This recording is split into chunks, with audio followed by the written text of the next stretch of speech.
आणि यानंतर पुन्हा एकदा बातम्यांचा वेगवान आढावा। सोन्याच्या किमतींमध्ये पुन्हा एकदा वाढ झालेली आहे। आज लक्ष्मीपूजनाच्या दिवशी सोन्याची खरेदी करण्यासाठी ग्राहकांनी मोठी गर्दी केल्याचं दिसतंय। तर एकाच दिवसामध्ये सोन्याच्या दरामध्ये पुन्हा एकदा 2,500ची वाढ झाली। सोन्याचे आजचे भाव जीएसटी सह 1,34,400 रुपयांपर्यंत पोहोचले, तर चांदी 1,74,000 रुपयांवर गेली आहे। आज लक्ष्मीपूजनाचा मुहूर्त साधत नाशिककरांनी सोनं चांदीच्या खरेदीला पसंती दिली। सोन्याचा प्रति 1 तोळ्याचा दर 1,34,000 रुपयांच्याही पार गेलाय, तर चांदी 1,75,000च्या वर गेली आहे। लक्ष्मीपूजनाच्या दिवशी भारतीय गुंतवणूकदारांसाठी प्रतिकात्मक पण महत्त्वाचा मानला जाणारा मुहूर्त ट्रेडिंग दुपारी 2:15 ते 3:15च्या दरम्यान पार पडला। विशेष म्हणजे मुहूर्त ट्रेडिंग हा दरवर्षी दिवाळीला आयोजित केला जाणारा 1 तासाचं विशेष ट्रेडिंग सत्र असतं। पुण्यामधील महालक्ष्मीला 16 किलोच्या सोन्याच्या साडीचा शृंगार करण्यात आला। पुणेकरांनी महालक्ष्मीच्या दर्शनासाठी गर्दी केली। सोन्याच्या साडीमधील महालक्ष्मीचं हे सुंदर रूप बघण्याचा योग केवळ दसरा आणि लक्ष्मीपूजन या दिवशी जुळून येतो। त्यामुळे पहाटेपासून पुणेकर महालक्ष्मी मंदिरामध्ये दर्शनासाठी गर्दी करतायत। आज लक्ष्मीपूजनाचा दिवस आहे आणि म्हणूनच करवीर निवासिनी अंबाबाईच्या दर्शनासाठी भाविकांनी गर्दी केली आहे। कोल्हापूर बरोबरच दक्षिण भारतामधून मोठ्या संख्येनं भाविक कोल्हापूरमध्ये दाखल झाले। कार्तिकी पौर्णिमेपर्यंत काकडा सोहळा असल्यामुळे पहाटे 3 वाजल्यापासून देवीचं मंदिर हे दर्शनासाठी उघडलेलं असतं। लक्ष्मीपूजनाच्या निमित्ताने विठ्ठल मंदिराला देखील आकर्षक फुलांची सजावट करण्यात आली। बीडच्या भाविकांकडून फुलांच्या सजावटीची सेवा अर्पण करण्यात आली आहे। या सजावटीसाठी जवळपास 2 टन विविध प्रकारची फुलं वापरण्यात आली। यामध्ये कोंडा, शेवंती, अष्टर, गुलाब यासह वेगवेगळ्या फुलांचा समावेश आहे। यामुळे विठ्ठल रुक्मिणी मंदिराचा परिसर देखील उजळून निघालाय। अखंड महाराष्ट्राचं कुलदैवत असलेल्या जेजुरीच्या खंडेरायाच्या गाभाऱ्याला आकर्षक फुलांची सजावट करण्यात आलेली दिसतेय।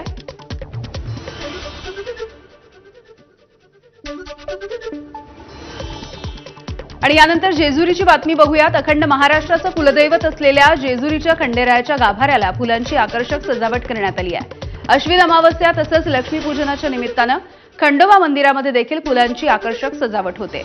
सकाळपासूनच भाविकांनी गर्दी केली आहे।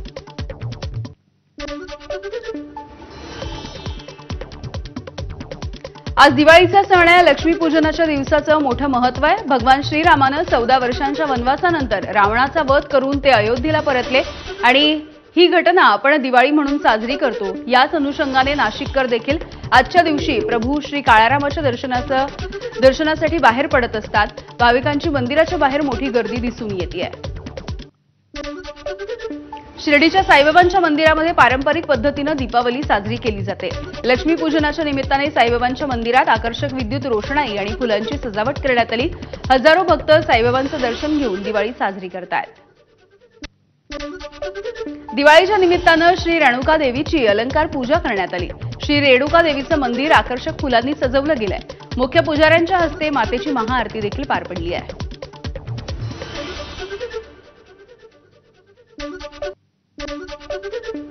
दिवाळीमध्ये छत्रपती शिवरायांचे किल्ले साकारण्याची परंपरा आहे आणि हीच परंपरा भावी पिढीपर्यंत पोहोचावी, रुजावी यासाठी पुण्यामध्ये इतिहासाला आधुनिकतेची जोड देण्यात आली।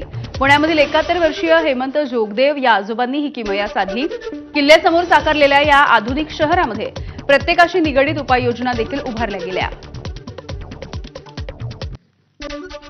काँग्रेसचे नेते बाळासाहेब थोरात यांनी सहकुटुंब लक्ष्मीपूजन केलंय। भाऊसाहेब थोरात सहकारी साखर कारखाना कार्यस्थळावरती थोरात यांनी लक्ष्मीपूजन केलं। थोरातांचा मुलगा राजवर्धन शिक्षण संपवून 8 वर्षांनी अमेरिकेमधून घरी परतलाय। त्यामुळे थोरातांचा आनंद द्विगुणित झालाय। भाजपचे खासदार अशोक चव्हाण यांनी नांदेडला दिवाळीच्या निमित्ताने आपल्या प्रतिष्ठानामध्ये लक्ष्मीपूजन केलंय।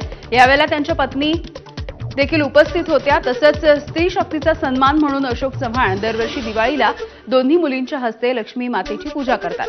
अशोक चव्हाण राजकारणासोबतच प्रतिथयश व्यावसायिक देखील आहेत। त्यामुळे त्यांचं लक्ष्मीपूजन त्यांच्या व्यावसायिक प्रतिष्ठानामध्ये पार पडतं। सांगोल्याचे आमदार बाबासाहेब देशमुख यांनी आज गिरडी इथे जाऊन मेंढपाळ बांधवांच्या पालावरती जाऊन आपली दिवाळी त्यांच्यासोबत साजरी केली आहे। मेंढपाळ बांधवांच्या सोबत फराळ करत त्यांनी दिवाळीचे कपडे आणि इतर भेटवस्तू त्यांना दिलेल्या आहेत। तुळजाभवानी देवीच्या मंदिरामध्ये अश्विन अमावस्येला भेंडोळी उत्सव साजरा होतो। आई राजा उदो उदो आणि भैरवनाथ सांग भलं या जयघोषामध्ये अग्नीचा लोळ अंगाखांद्यावरून नेण्याचा थरार सुमारे 1.5 तास सुरू असतो। भेंडोळी उत्सव हा उत्तरेमध्ये काशी आणि दक्षिणेमध्ये तुळजापूर या ठिकाणी साजरा होतो। दिवाळी म्हटलं की फटाक्यांची आतिषबाजी आली, रंगीबेरंगी दिव्यांच्या माळा आल्या, आकाश कंदील आले आणि हे सगळं जर एकाच ठिकाणी वाजवी दरामध्ये कुठे मिळत असेल तर ते आहे मुंबईचं दादरचं मार्केट। दर सणासुदीच्या वेळेला दादर मार्केटमध्ये गर्दी होते आणि आता देखील दिवाळीच्या निमित्तानं इथे झुंबड उडाली आहे।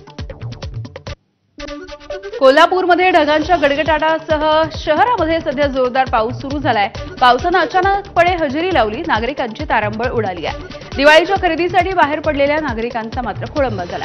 पावसामुळे 10 मिनिटांमध्ये 100 रुपये किलोची फुलं आता 20 रुपये किलोला विकली जात आहेत। रायगड जिल्ह्यामधल्या रोहा तालुक्यामध्ये सोसाट्याच्या वाऱ्यासह जोरदार पाऊस होतोय। पावसानं नागरिकांची चांगलीच तारांबळ झाली।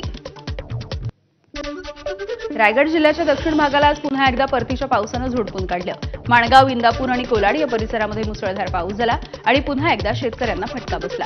भाताचं पीक कापणी योग्य झाल्यामुळे शेतकऱ्यांनी दिवाळी सुरू असताना कापणीची घाई केली, परंतु आज अचानक झालेल्या पावसामुळे शेतकऱ्यांचं नुकसान झालंय।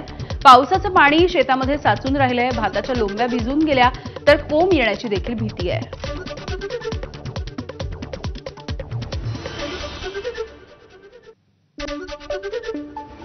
पुढची बातमी बघूयात। यंदा परभणी जिल्ह्यामध्ये पावसानं अक्षरशः थैमान घातलं।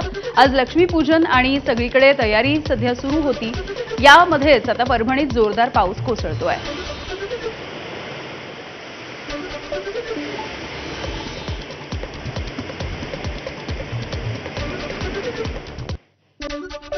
ऐन दिवाळीच्या दिवशी बीडच्या आष्टी तालुक्यामध्ये परतीच्या पावसानं हजेरी लावली, त्यामुळे नागरिकांची तारांबळ उडाली।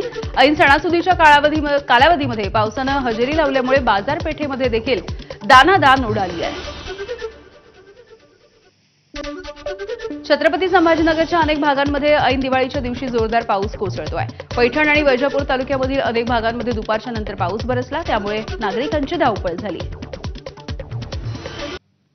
वाशिममध्ये देखील दुपारच्या दरम्यान जोरदार पावसानं हजेरी लावली, त्यामुळे ऐन दिवाळीच्या खरेदीसाठी आलेल्या नागरिकांची तारांबळ झाली आहे। उघड्यावरती दुकान थाटलेल्या दुकान चालकांना नुकसान सहन करावं लागलं आहे।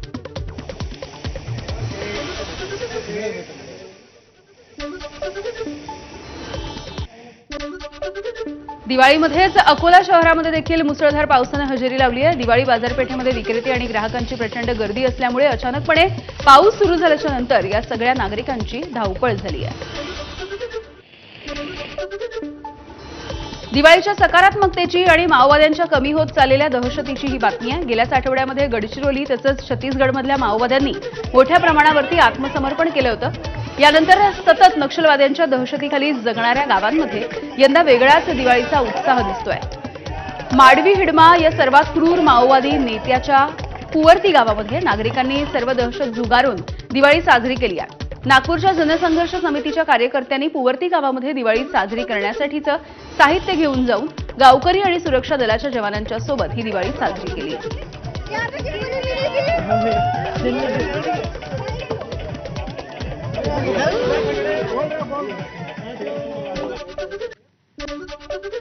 एकीकडे देश दिवाळी साजरी करतोय, मात्र जगाचा पोशिंदा बळीराजा मात्र अंधारात आहे। राज्यामध्ये सप्टेंबर महिन्यामध्ये झालेल्या अतिवृष्टीमुळे बळीराजाला अक्षरशः देशोधडीला लावलंय। शेतामध्ये कमरे इतक्या पाण्यामध्ये शेतकऱ्यांचं सगळं पीक वाया गेलं, पिकांचा चिखल झाला, शेत अक्षरशः खरबडून देखील निघालं।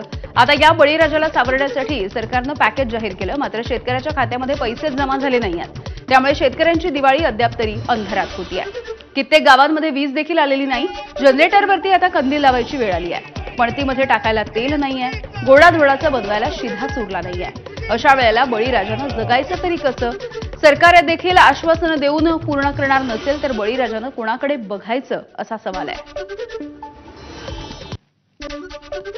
सोलापूरमधल्या सीना नदीला आलेला पूर ओसरून महिना होत आला, तरी देखील पूरग्रस्त भागामधल्या काही घरांमध्ये अद्यापही वीज नाहीये।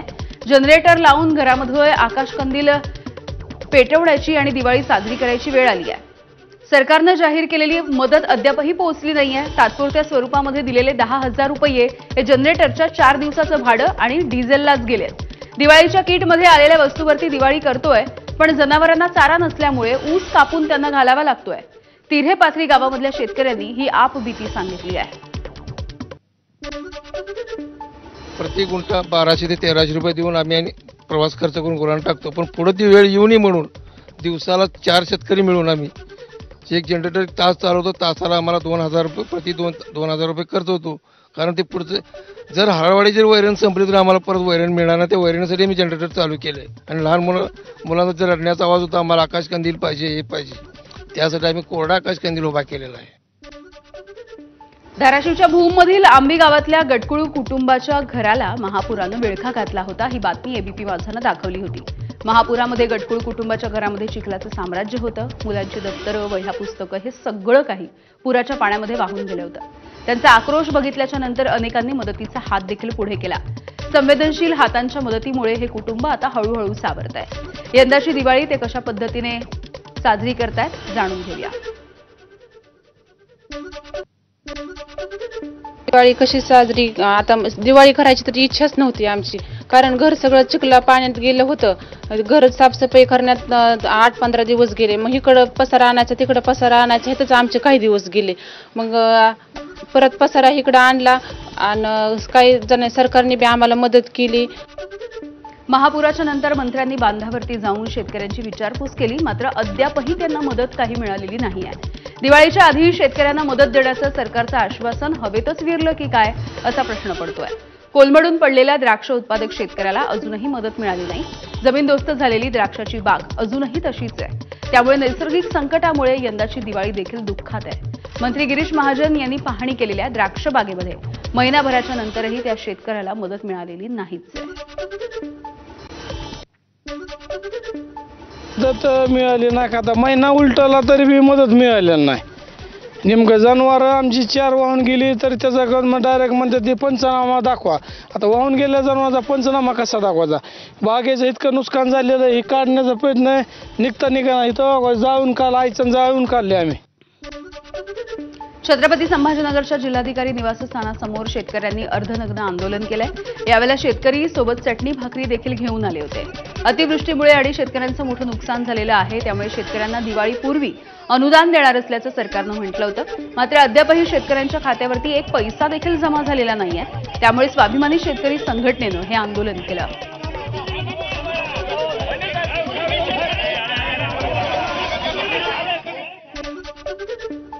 मराठवाडा विभागामध्ये अतिवृष्टीमुळे 2 ते 3 हेक्टरचं नुकसान झालेल्या शेतकऱ्यांना सरकारनं मदत निधी मंजूर केला। या मदतीचा अध्यादेश जारी करण्यात आलाय। 7 जिल्ह्यांसाठी 346 कोटी 31,70,000 रुपयांचा समावेश आहे। मात्र प्रत्यक्षात शेतकऱ्यांच्या खात्यात हे पैसे कधी जमा होणार याविषयी अद्यापही स्पष्टता नाहीये। जून ते सप्टेंबरच्या दरम्यान झालेल्या नुकसानीच्या पोटी मदत निधी शासनानं मंजूर केलाय। 3,58,612 शेतकऱ्यांच्या 3,88,000 हेक्टरवरच्या नुकसानीसाठी ही मदत आहे। मात्र दिवाळीच्या नंतरच हे पैसे शेतकऱ्यांच्या खात्यावरती येतील अशी अपेक्षा आहे। मदतीची रक्कम अतिवृष्टीग्रस्तांच्या खात्यावरती अजूनही जमा झालेली नाही। यावरून आता खासदार ओमराजे निंबाळकर यांनी सरकारला टोला मारला। सरकारनं आता जीआर काढून दिवाळीच काही दिवस पुढे ढकलावी असं निंबाळकरांनी सुनावलं।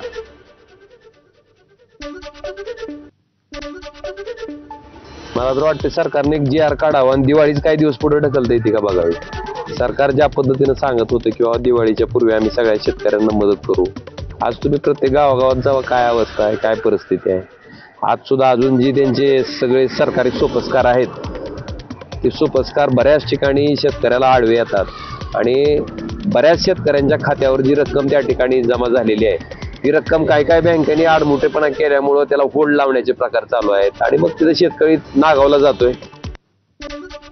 वर्ध्यामध्ये दिवाळीच्या दिवशी हजारो लोक रस्त्यावरती उतरून आंदोलन करतायत। शेतकऱ्यांनी दिवाळी साजरी कशी करायची असा प्रश्न आहे। घरी पैसे नाही आहेत, केवळ 500 रुपयामध्ये आपले सोयाबीन विकायची वेळ शेतकऱ्यांवर आली आहे। या संदर्भातला राष्ट्रवादी काँग्रेस पक्षाचे खासदार अमर काळे आणि काँग्रेसचे माजी राज्यमंत्री रणजित कांबळे यांनी आरोप केलाय। ऐन दिवाळीच्या दिवशी वर्ध्यामध्ये शेतकऱ्यांच्या विविध मागण्यांसाठी महाविकास आघाडीच्या मार्फत धरणं आंदोलन करण्यात आलंय। तर आजचं हे आंदोलन आमचं याच्याच करता आहे की भारतीय जनता पक्षाच्या सरकारला काहीतरी लाच आजच्या या आंदोलनाच्या माध्यमातून वाटेल असं वाटतं. कारण की लक्ष्मीपूजन आपण सर्व म्हणतो, दिवाळी आहे, आपली दिवाळी असते, आपण मोठ्या अतिशय उत्साहानं साजरी करतो. परंतु दिवाळीच्या दिवशी आणि लक्ष्मीपूजनाच्या दिवशी आज हजारोच्या संख्येनं लोक रस्त्यावर उतरतात. याच्यावरनं किती तीव्र असंतोष सरकारच्या बद्दल आहे हे आपल्याला या ठिकाणी पाहायला भेटते. आणि आपल्या जिल्ह्यामध्ये 142 कोटी रुपये आलेले आहे, ते 2 हेक्टर प्रमाणे आलेले आहे फक्त. आत्ता कलेक्टर 3ऱ्या हेक्टरसाठी प्रस्ताव पाठवून राहिले आणि त्यांच्यामध्ये माननीय मुख्यमंत्र्यांनी स्पष्ट सांगितलं की सरसकट आम्ही सगळे सोयाबीनच्या शेतकरीला आम्ही अनुदान देऊ. 55 मंडलमध्ये त्यांनी फक्त 35 मंडलला घेतलेलं आहे. 20 मंडलचा प्रस्ताव आता आम्ही पाठवू म्हणून सांगितलेलं आहे. पण एक वेळ प्रस्ताव गेल्यानंतर केंद्र सरकार अतिवृष्टीमध्ये परत पैसे देत नाही. कांदा उत्पादक शेतकऱ्यांना यंदा कांद्यानं रडवलंय. कारण कांद्याचे दर ज्या प्रमाणावरती असतात त्या प्रमाणात यंदा नाही आहेत. दर वाढतील या अपेक्षेनं शेतकऱ्यांनी कांद्याची साठवणूक केली होती, परंतु कांद्याचे दर वाढलेच नाहीयेत. साठवलेल्या कांद्यामध्ये मात्र 40% घट झाली, हे शेतकरी सांगतात. कांद्याला 2 रुपयांपासून 12 ते 13 रुपयांपर्यंतचा दर असल्याचं फलटण तालुक्यामधील पिंपरद इथल्या शेतकऱ्यांनी सांगितलंय. साताऱ्याच्या कराडमध्ये बाल सुधारगृहामधील आणि मदरशामधल्या मुलांनी एकत्र येऊन दिवाळीचा सण साजरा केला. जाती धर्माची भिंत न ठेवता दिवाळीचा सण मोठ्या उत्साहामध्ये साजरा झाला. बालसुधारगृहामधील मुलांना मुस्लिम मुलांनी दिवाळीची अंघोळ घातली आहे. हा उपक्रम मनसेचे दादासाहेब शिंगण यांच्या माध्यमातून गेली 25 वर्ष सुरू आहे. कराडमध्ये बालसुधारगृहातील अनाथ मुलांची दिवाळी या उपक्रमामुळे गोड होतीये. यंदा देखील हिंदू मुस्लिम असा भेदभाव न ठेवता 135 मुलांना वरिष्ठ पोलीस निरीक्षक राजू तहसीलदार आणि सामाजिक कार्यकर्ते यांनी नवीन कपडे, फटाके आणि फराळांचं वाटप केलंय. ऐन दिवाळीच्या दिवशी नाशिकमधल्या त्र्यंबकेश्वर रस्त्यावरच्या नागरिकांनी रास्ता रोको केला. त्र्यंबकेश्वर रस्त्याच्या विस्तारीकरणासाठी सुरू असलेल्या भूसंपादनाला विरोध म्हणून या नागरिकांनी रास्ता रोको केलाय.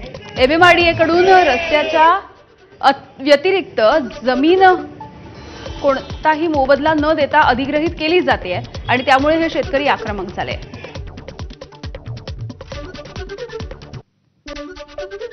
देवगडमधील पडवणे इथले आंबा बागायतदार प्रकाश धोंडू शिरसेकर यांनी दिवाळीच्या मुहूर्तावरती 6 डझन हापूस आंब्याची पेटी एपीएमसी मार्केटमध्ये पाठवली. फळ व्यापारी हर्षल जेजूरकर यांच्याकडे हापूस आंबा दाखल झालाय. हापूस आंब्याच्या लक्ष्मीपूजनाच्या मुहूर्तावरती आता पूजनही केलं जात आहे. यावर्षीच्या मोसमी हापूस आंब्याच्या विक्रीचा प्रारंभ या पेटीच्या माध्यमातून होतोय. प्रकाश शिरसेकर यांच्या बागेमध्ये जुलै महिन्यामध्ये 3 ते 4 कलमांना आगाऊ मोहर आला. यामधील 2 कलमांवरील मोहराचं त्यांनी प्लास्टिक आवरण घालून संरक्षण केलं आणि त्यानंतर आता ही पहिली पेटी मार्केटला दाखल झाली आहे. आंब्याची पेटी प्रथमतः वाशी मार्केटमध्ये लक्ष्मीपूजनच्या दिवशी 2025 साली ही आमच्याकडे आलेली आहे. नानाभाऊ जेजूरकर कंपनी या नावाने पाठवणारा प्रकाश शिरसेकर यांनी भरपूर अति मेहनतीने पावसामध्ये झाडांची निगा राखून, त्यांच्या मोहराची निगा राखून एवढं अप्रतिम उत्पन्न निर्माण केलेलं आहे याची आपण प्रचिती बघतो. पूर्ण सीझनमध्ये आंबे जसे मॅच्युअर काढले जातात त्या पद्धतीची याची तोडणी आहे. आंबा एकदम परिपक्व आहे आणि एकदम चांगल्या प्रतीचा आहे. मुंबईच्या गोरेगावमध्ये जमावाच्या हल्ल्यामध्ये एका चोराचा जागेवर मृत्यू झाला. गोरेगाव पोलीस स्टेशनच्या शेजारी राज बिल्डरकडून नव्या इमारतीचं काम सुरू आहे. याच इमारतीमध्ये 3ऱ्या मजल्यावरती काम करणारे कामगार राहतात. या कामगारांच्या घरातल्या काही वस्तू एका चोरट्यानं चोरल्या. यानंतर कामगारांनी या चोराला बेदम मारहाण केली. मारहाणीच्या नंतर कामगारांनी दोरीच्या सहाय्यानं चोराला भिंतीला बांधून ठेवलं. अखेर पोलिसांनी या चोराला ताब्यात घेत रुग्णालयामध्ये दाखल केलं असता त्याचा मृत्यू झाल्याचं समोर आलं. हर्षा परमा असं त्याचं नाव आहे. याआधी देखील त्याच्यावरती अनेक गुन्हे दाखल आहेत. पोलिसांनी 5 जणांना या प्रकरणी अटक केली आहे. आणि यानंतर बुलेटिनमध्ये अगदी छोटासा ब्रेक घेऊन लगेच परत येतोय. बघत रहा एबीपी माझा.